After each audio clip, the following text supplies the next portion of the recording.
Hello and welcome to In the Light, Growing Your Soul with me, Anna Isabel. And today my guest is Wayne Saalman. Hello, Wayne. Hello, Anna. How are you today? Very well. And you are here because you see, titles do catch my eye, and Oh, yours good. was those that did. The Journey Across Forever. That's a very evocative title. Tell us more. Well, I see life as a journey, and I think that it continues on even once the physical body is no more operative. So the journey continues, and I think it continues forever, like we are immortal beings. Indeed. And you're not going to get an argument from me on that one. Good. But it's in your book, and I think it's in the introduction, you talk about the difference between forever and eternal. And I really liked the distinction you made between those two words. Can you talk about that, please? Well, eternity seems to be a aspect of reality that is beyond time or outside of time completely, as we understand it. And of course, we living where we do in a very time, timely world where everything operates on time. It's hard for us to even conceive of the notion that anything could not have a beginning and an end. And eternity seems to be the real reality, the prime reality, actually, that underlies this world of time. And it doesn't operate in the same way. It seems to be beyond time. And wisdom masters all through history have talked about this. And this timeless reality is the primary one, whereas this reality we experience in an earthly way is very time bound. And so there is a big difference, but I think for the adventures to occur, we sort of pop into and out of time and have a life experience, and then return to the timeless realm. And certain other things go on there, which I talk a lot about in the book, with is based on the people who have had near-death experiences. And we have thousands of reports now from people who have had the near-death experience. And we're learning there's some very common things that seem to occur. So, from that perspective, I try to draw meaning and significance to it all, which is what my book is about, is doing more than just telling the stories again, which there are a lot of books out that tell the stories, the individual stories. But what does it all mean to us who are living here now? I think there are ramifications, very real ramifications, for how we might live our lives better in order to enhance our own futures. Quite a lot of thoughts as I've been listening to you. The first was a memory that just popped into my mind of being about 15 and lying in bed one night. I I seem to have a vague memory of this being prompted by a discussion in our theology class, and lying in bed and thinking, eternity. How do we even get our heads around that? And who made God? and Yes. and what does that mean, eternity? And just thinking, I think this is one that will keep me awake forever. So I think I'll just leave that one for now. Well, it seems to be the ultimate question, isn't it? Like when we say, how did the universe start? And they mention the Big Bang, and it's like, where did that energy come from? And so forth. And then you say, well, finally you have to throw up your hand and say, well, some supreme being created it all, conjured it all like magic into being. And then you say, how did that supreme being get started from nothing? But there is a chapter in the book about on the nature of ultimate reality, which I talk about this because it is kind of the ultimate question, how it all got started when you would think there would be totally nothing. But here we are. I think that at the age of 15, I was very wise to decide to drop that one. And I think the reason is that we're trying to comprehend what is incomprehensible to us from our perspective. Yes. Because we live in this physical world where time exists and it's very linear, and our experience is very linear. So we think in a very linear way. And the answers to the question, in fact, the very questions that we're asking are linear questions. And because we're trying to impose a linear understanding onto a concept of something that exists outside of our physical experience and therefore outside of time, we can never have that answer. No. Because we're so limited in our perspective. That's very correct as far as I know. Like, we cannot and will not answer that, and it remains the ultimate question. But one thing I do think is, by kind of meditating on it from time to time, it really expands your possibilities, the potentials within yourself. Like it kind of expands the spirit, and it does help you grow the soul in that you do expand in that way, even though you can't answer it. But to know that there is this reality that's beyond time is it's just incredible to contemplate, you know. Exactly. That's the key, is to step outside of the parameters of linear experience and entertain the possibility that there are other ways of experiencing and other realities where that paradigm is very different.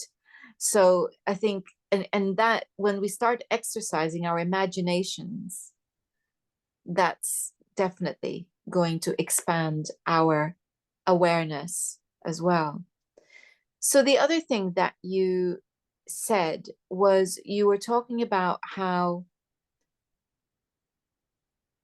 pondering on all of these things, plus looking at the commonality between many of the, or most of the accounts of near-death experiences, has something to offer us. What do you feel that something is? Well, the concept of karma, I think, is very real, and the biblical equivalent, of course, is reaping what we sow. Actions have consequences. Thoughts, speech, you know, what we say, what we do, all of that has consequences. And one of the, well, I would say the absolute most mind-blowing thing about these near-death experiences is in what they call the life review. And all of these people who have experienced that say it's staggering, you know, to see and feel everything that ever happened to you during the course of your earthly life so directly. And I might just say the Buddhists say that the consciousness expands during those initial moments when we do leave this world. So the intensity of it must just be incredible, you know. And the thing is, and I point this out, it's one of the key points I make in the book, is that you not only see and feel what you did, but you apparently feel how you made other people feel. So I call this the ultimate karmic moment. Like if you think you can get away with things and that it's not going to come back to you, this is the moment where it comes back to you in spades, so to speak. So it is the ultimate karmic moment. And you will feel how you made other people feel. So that should have consequences here and now. If you take it to heart, what that is saying to us is we, should think twice about everything we think, say, and do, because it is going to come back to us, and we will realize in that moment how connected all of us are to each other and how we impact each other. So I think it's kind of the ultimate spiritual paradigm of this era that we now live in, which, I do bring up a lot about kind of dark age medieval thinking, how it's outlived its usefulness, to say the least. And I'm trying to point toward a more positive, what I call Aquarian future, because the age of Pisces is over according to the astrological data. I'm not one of these people that reads my zodiac every day or anything, but I do think if we can even just agree collectively that we're in a new era, we can call it the Aquarian era as well as anything else. But these are dangerous and tumultuous times we live in. So we're trying to get beyond all this medieval dark age thinking, and I hope we do. And that's what I try to to inspire people toward in the book. Well, now you happen to be talking to an astrologer, which is interesting. Okay. Um,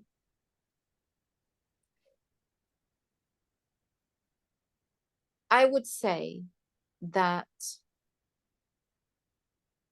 from that perspective, well, what is required is a shift in perspective from a overly emotional response to things to a greater awareness.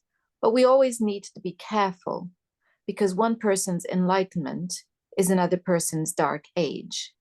And we can see that because since the so-called age of enlightenment, we have been ever more encouraged to drop anything that is not of a materialist nature and embrace only the materialist perspective, which is leading us to,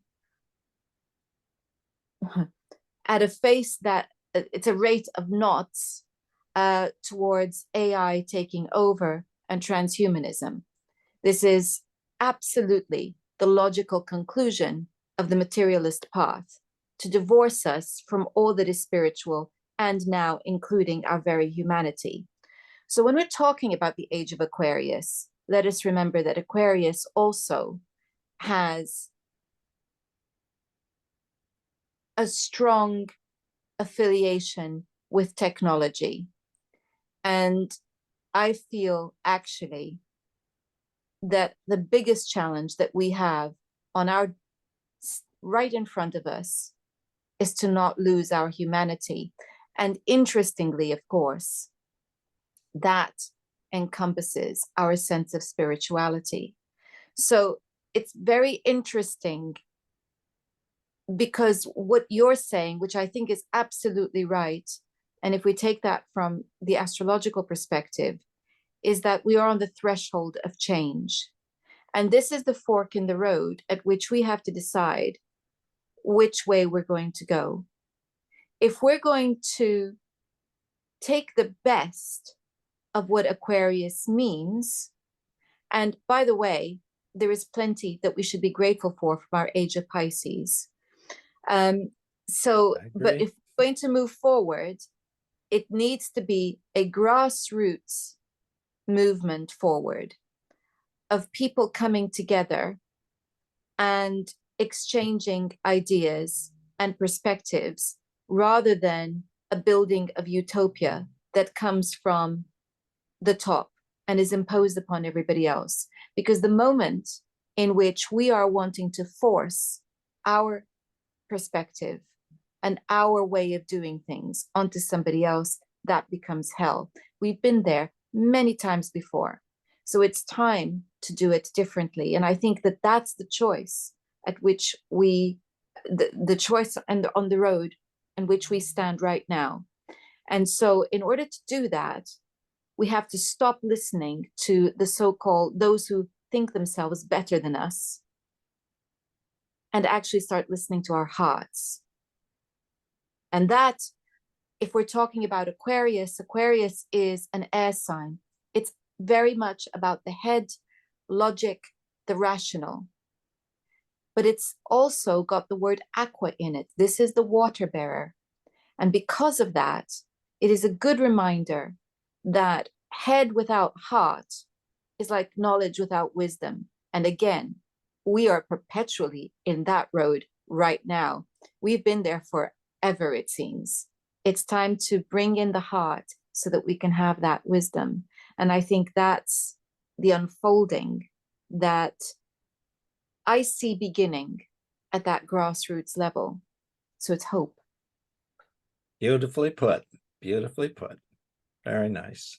And I totally agree. Like I emphasize this in the book, The Journey Across Forever, again and again, and that we must live from the heart and not just the head. We know there are millions of brilliant scientists, for example, who do things like make weapons to kill other people, and they're constantly creating new ones. And it's like, how can you do that knowing what the product is you're creating? So you must have both the head and the heart. And if it, I don't know how people cannot be empathetic to others and look at how others are suffering certain consequences or have to deal with certain things, and just ignore all that. Like, so it is very important that we live from the heart, but we have to use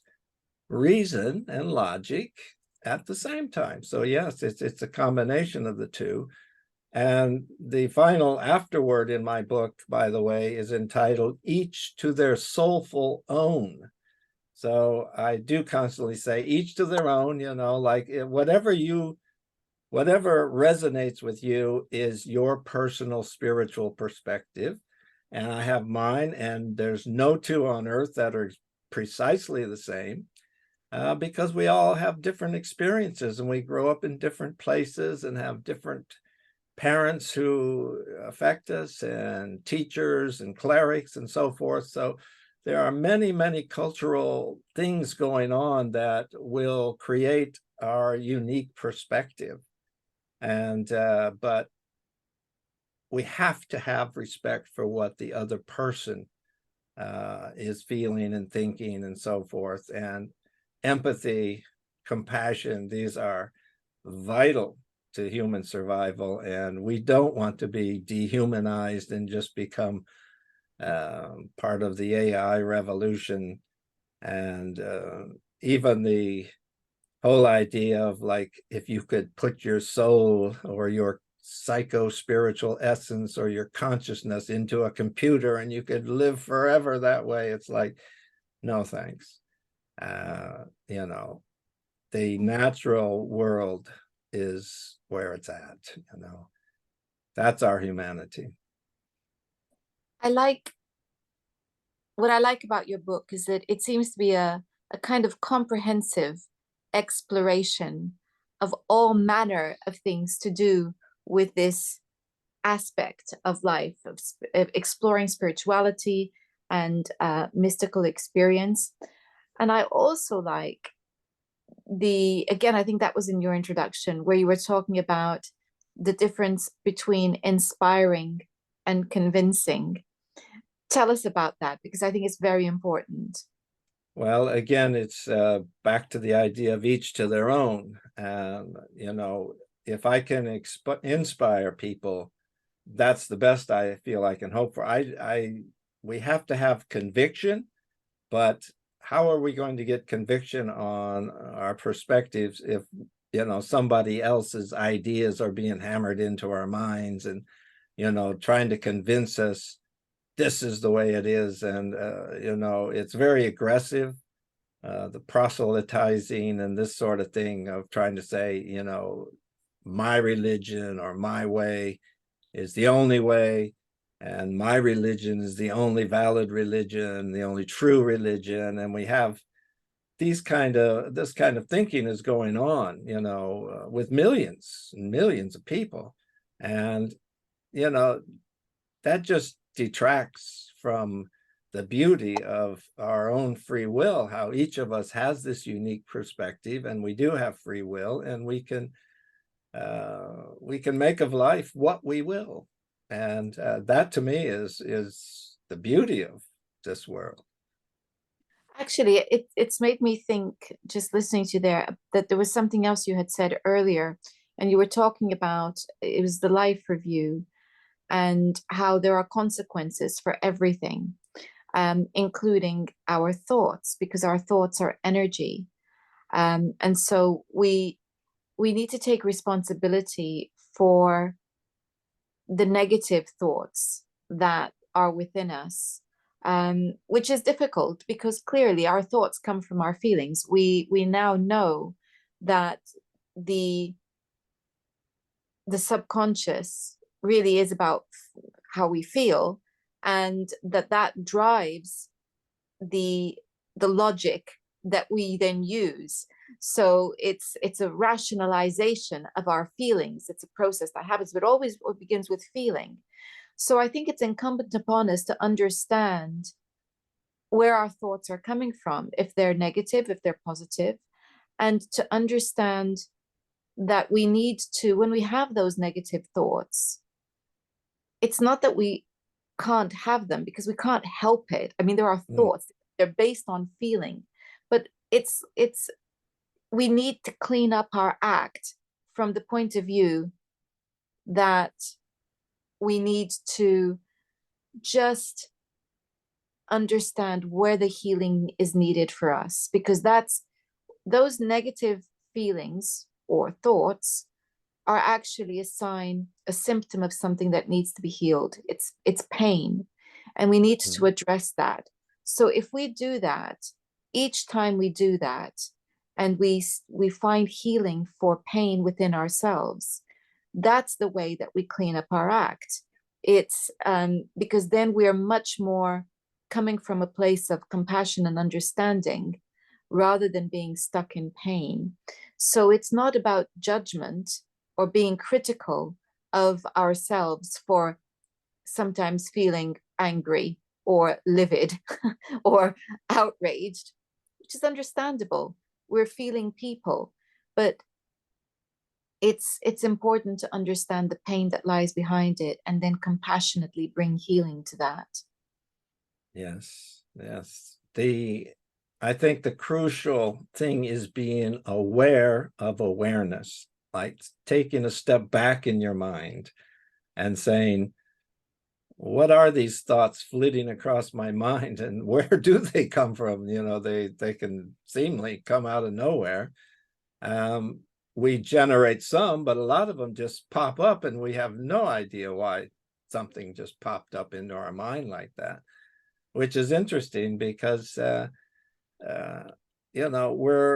there's so many mysteries surrounding us that I think makes life intriguing. But awareness of awareness is the step back, and I think it's very crucial in terms of our spiritual nature, that this is the more kind of the God's eye perspective, to see that, or even to know, that you're thinking a negative thought, because a lot of people are so caught up in the thought, and they don't ever take that step back and see that it's just a thought. And it's crucial to do that. Otherwise, how can you recognize that you're having these negative thoughts? And then, once you recognize that you're having them, perhaps you can figure out why. Does it go back to your childhood or some event or something? And, you know, we try to heal ourselves. I think meditation is the best thing. And one of the things the practitioners talk about is just letting, seeing thought as like clouds flitting across the sky, and not indulging in them or obsessing on them or thinking about them. Just let them come and go like the clouds crossing the sky. And that is taking the step back. And if you realize that they're just thoughts, and then you consciously think a positive thought about healing and, something that happened, and letting it go and forgiving and so forth, that would help with the healing. Talking about detail too, as you were talking about the life reviews, you were talking about how everything impacts on something else, because, and that would be because we're so interconnected in ways that we don't even understand or know about. So detail matters, but the detail that matters is the small nuances of interactions that we have between ourselves and people, animals, plants, the planet.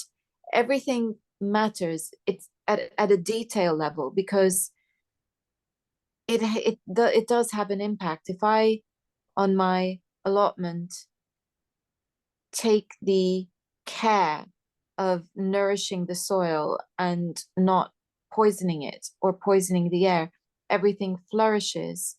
And it has a knock-on effect for neighboring allotments, which then also have more wildlife, around them. And I think it's just, maybe what I'm saying is we need to remember that everything we do is catchy.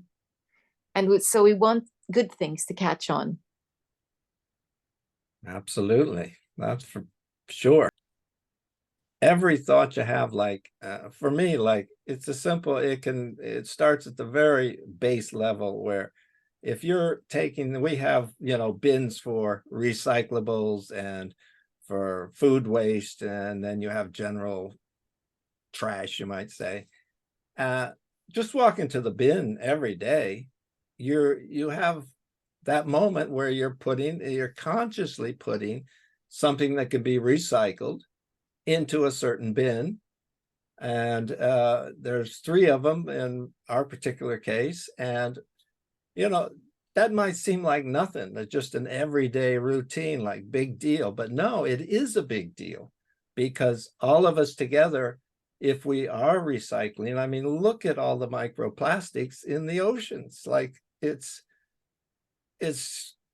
just totally making the oceans toxic, and all the aquatic life is ingesting all these plastics, and then we're eating these the fish and so forth. And I mean, it's the food chain it's coming into us, into our own very bodies, and we wonder why there's all this cancer and so forth. So yeah, it's all connected, and it's cycling around. And just at the base level, you need to think, how can I at least do this small thing? Because even in my own home, it can be where others don't bother. They'll just throw a plastic bottle into any bin, and it doesn't matter to them. And I say, look, it does matter. So this is all part of our spiritual nature, to take even the smallest acts every day, and to do something consciously, not just live unconsciously. Everything matters because it's about the intention behind it. And I think that's the key, is the intention behind it. So with all good intentions, I think we can get somewhere very positive. Thank you so much, Wayne, for your time today. And a reminder to everyone that the book that we are discussing is called The Journey Across Forever. Wayne, if people want to find out more about what you do and your work, how do they do that? Well, just go on John Hunt Publishers or go to Amazon. And I do have 4 fictional books that I've written over the years. And this is my first non-fiction. And yeah, it'd be great if people would pick it up and write a review after reading it. And you can learn more about me on my own website. My name again is Wayne Saalman, and I appreciate you having me on, Anna. So your website is Wayne Saalman, to just Wayne Saalman at .com, you know. .com. Okay, Yeah. lovely. I will be putting a link to that and to the book in the description box. Wayne, thank you so much. Perfect. And Thank you, today, Anna. All the best to you. thank you. And thank you all for watching. Next time, we're having a look at iridology. Until then, goodbye.